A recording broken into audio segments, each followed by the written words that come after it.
என்ன சொல்ல வரீங்க? பூஜாவோட வாழ்க்கையை காப்பாற்றுங்கிற எண்ணத்துல வந்திருக்கேன்.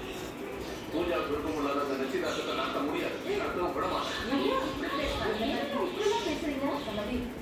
இந்த மாதிரி நிச்சயதார்த்தம் நடத்த போற வீட்டுல வந்து நடத்த விட மாட்டேன்னு சொல்றது கொஞ்சம் கூட நல்லா இல்லை. சமதிமா, நீங்க சொல்லுங்க, தயவு செஞ்சு பிரச்சனை எதுவும் பண்ணாதீங்க. ஆமாங்க, பூஜா பாவம் எவ்வளவோ மன உழைச்சதுக்கு அப்புறம் இப்பதான் அவன் மனசு மாதிரி சம்மதம் சொல்லியிருந்தான். இப்போ நீங்க வந்து அவன் மனசு கலைக்கிற மாதிரி ஏதாவது பேசுனீங்கன்னா மறுபடியும் அதனால ஏதாவது பிரச்சனை ஆச்சுன்னா எங்களால சமாளிக்க முடியாது. தயவு செஞ்சு புரிஞ்சுக்கோங்க.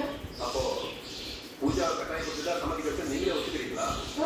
இல்ல பாத்தியமான இங்க பாருங்க, இப்பவும் சொல்றேன், பூஜா என் பொண்ணை நம்பி அவன் வருவாங்க காத்துக்கிட்டு இருக்கான். ஆனா நீங்க என் பொண்ணுக்கே தெரியாம இவ்வளவு பெரிய விஷயத்த மறைச்சு பண்றீங்க.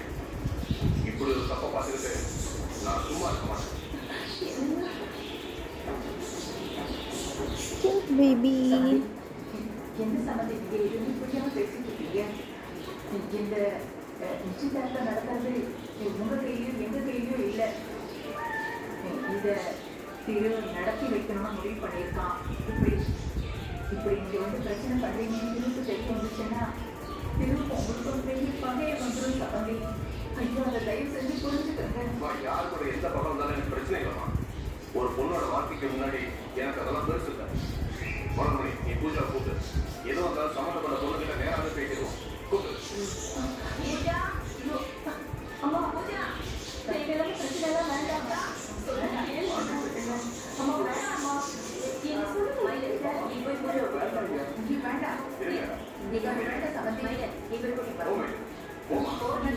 வேண்டாம் சம்பந்தி, வேண்டாம். சொன்னது உங்க பூஜா நீங்க வேண்டாம். சொன்னது எழுந்து நீங்க வாங்க. போகாத வாங்க. நீ போமா. அவள் எங்க விட்டு போட்டேன். எங்களுக்கு எல்லாம் நகையா உங்களுக்கு வந்துட போது பெரிய இவர் மாதிரி பேசிட்டு இருக்காரு.